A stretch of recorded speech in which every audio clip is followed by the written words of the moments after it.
Hey everybody, welcome to episode 11 of What Not to Miss with Chris. My goal each week is to put out quick, relevant content that explains the why behind the what in order to positively impact the freight community. On episode 10, we went over why we were seeing a huge spike in new home builds and permits and what that meant for the current and future freight market. Today, I'm going to talk about where inventory levels are currently, how we got here, and what a shift from a season of destocking to restocking means for the freight market.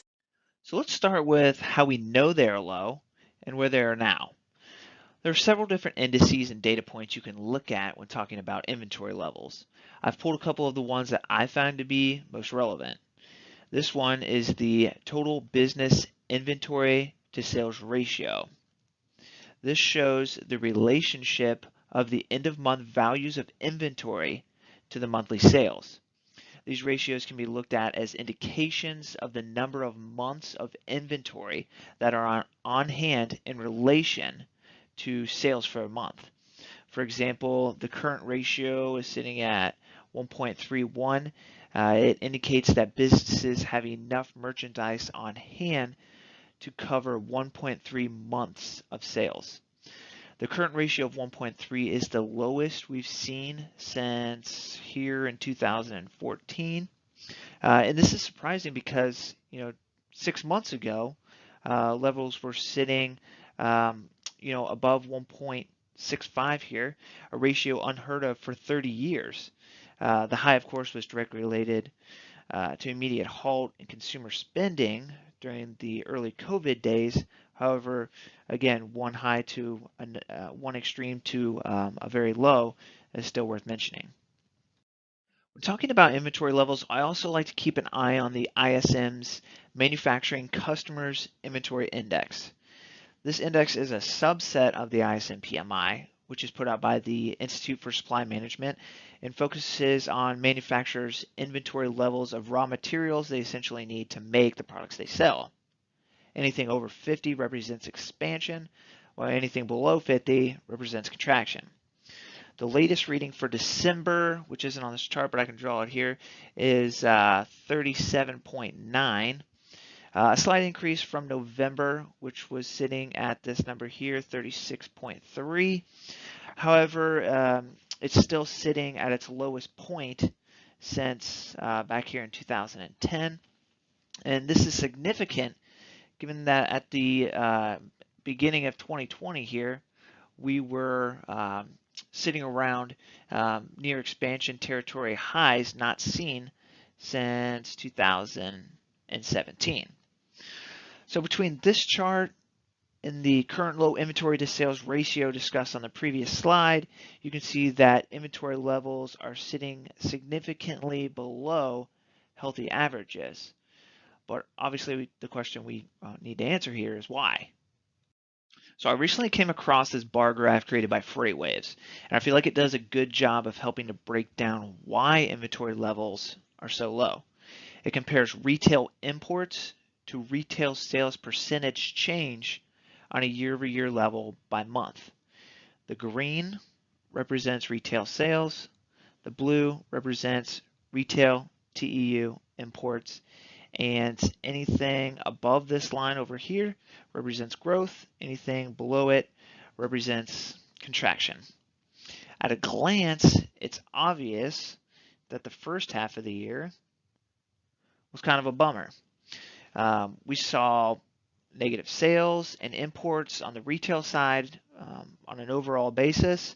As for most during this time period, a feeling of uncertainty regarding the impacts of COVID halted service and non-essential spending on the consumer front, and import growth for retailers as well, creating a massive season of destocking. The fear of the unknown also plagued the supply chain as container vessels began blanking or canceling, essentially removing capacity. Many overseas manufacturers temporarily shut down. A huge number of intermodal jobs were slashed and furloughed. And as most know, truck transportation employment levels hit a 6-year low, and that happened back in April. Now, what nobody anticipated was how fast consumer spending would return and drastically surpass COVID levels. As you can see, the second half of the year saw explosive growth both in imports and sales. The second half boom on the import side was so explosive that it more than made up for the lackluster start to the year. And according to Hackett Associates Global Port Tracker, retail imports for December are expected to come in around 2.02 million TEUs, which is a 17.3% increase year over year, and would put total TEU retail imports at 21.9 million for 2020. Now, that's a 1.5 increase from 2019 and an all-time record high. Something else that's interesting is the level of growth on the import side for the second half of the year compared to retail sales. The outpacing percentage growth of imports to retail sales is a good indicator that there is still ground to be made up on the import side. Other elements affecting the offset may be unprecedented e-commerce growth and move from many shippers from that just-in-time mentality to a just-in-case mentality. The growth in e-commerce, in my opinion, will require importers to keep more product on hand for the foreseeable future as consumers' delivery expectations have changed, adopting more of that Amazon effect mentality. And diversifying supply chains has proven to be challenging and not something that can take place overnight. So for most importers, keeping inventory numbers above pre-COVID levels will act as a security blanket for the time being. All right, so let's talk a little bit more about employment and how it's impacted inventory levels. This is a comparative view of two of the ISM subsets, manufacturing backlog of orders and manufacturing employment index. Manufacturing backlog in blue, manufacturing employment in green.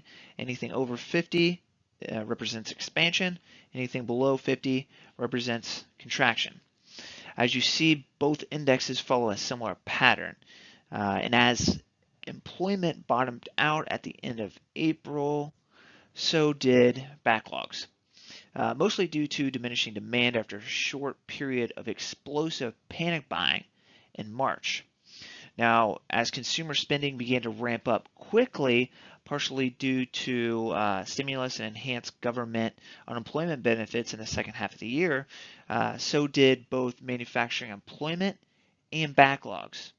However, while backlogs crossed into expansion territory here, let's see, above 50, right around mid-June, and has risen continuously to its last reading, I believe, which was 59.1, which is also a two-year high and a 36% increase over last year.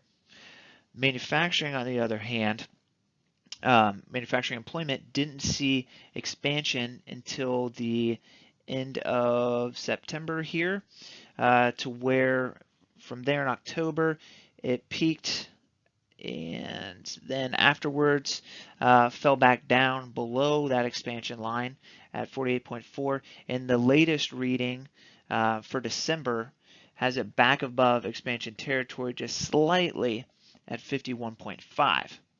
In summary, the main concern here is the amount of time backlogs have outpaced the manufacturing employment index, and while back into expansion territory, it's clear that employment isn't coming back online fast enough to catch up to an overwhelming amount of backlogged orders.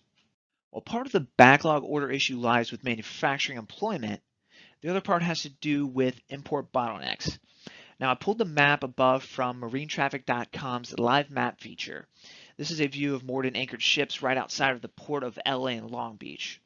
Over the last 30 days, roughly 28% of all domestic imports into the U.S. have come through the port of LA and Long Beach combined, which represents roughly 222,000 TEUs. Needless to say, these ports channel a significant amount of freight into the United States. Now, there are currently 30 ships anchored outside of these ports currently waiting to get unloaded due to a surge in purchased goods in the latter half of 2020. Unfortunately, there are only so many cranes available to unload containers, chassis to transport those containers, drivers, and consistent labor on site at the ports due to COVID. An additional concern in dwindling down the number of anchored ships lies in origin backlogs. For example, typically during the Chinese New Year, vessels blank or cancel roughly 20% of sailings from Asia to the West Coast due to a decrease in container export volume. This would typically allow for any bottlenecking, like we're seeing now at the ports, to self-correct. However, this year, to get caught up, container vessels from Asia to the West Coast are only expected to blank roughly 2% of sailings during the Chinese New Year, which starts on February 12th and is a 15-day celebration. Now, while container movement is not expected to decrease much during this time period, we expect factory output to come to a screeching halt and not come back online probably until the second week of March, or at least not come back online to before Chinese New Year levels until the second week of March. Now you combine that with a recent second stimulus and a third stimulus check more than likely to roll out in the early days of the new administration. Personal savings rate in the U.S. currently at 13%, which is at a 4-decade high, and a slow-moving vaccine distribution continuing to restrict service spending, and you get a consumer flush with cash that's burning a hole in their pockets that's more than likely will contribute to money being spent on goods rather than services. So we went over a lot of information here, but to recap why our inventory level is so low and what are the effects on the freight market. Starting with the first half of 2020, it was a period of destocking as imports into the U.S. Came to a screeching halt. The second half, just the opposite. We saw explosive demand as consumers became flush with cash and nothing to spend it on other than goods. This, of course, led to consumer demand outpacing import volumes and has forever changed importers' mindsets. As they've quickly realized last year, consumer expectations have shifted to an expedited delivery mentality mindset. The unanticipated demand that we saw at the latter half of 2020 also led to increasing backlogs as manufacturing employment remained in contraction territory for the vast majority of the year. Export bottlenecking from Asia and domestic import bottlenecking has not helped alleviate backlogs as well. And without the relief we typically see during Chinese New Year, we should expect to see more of the same well into and through March of 2021. That, of course, which should keep truckload volumes elevated as intermodal capacity will remain tight as it is now. And while new truck orders have exceeded replacement levels for the last several months, those orders won't start adding up and compiling in large volumes until Q3, and even then, if driver employment remains less than ideal, seating those trucks will be difficult, to say the least.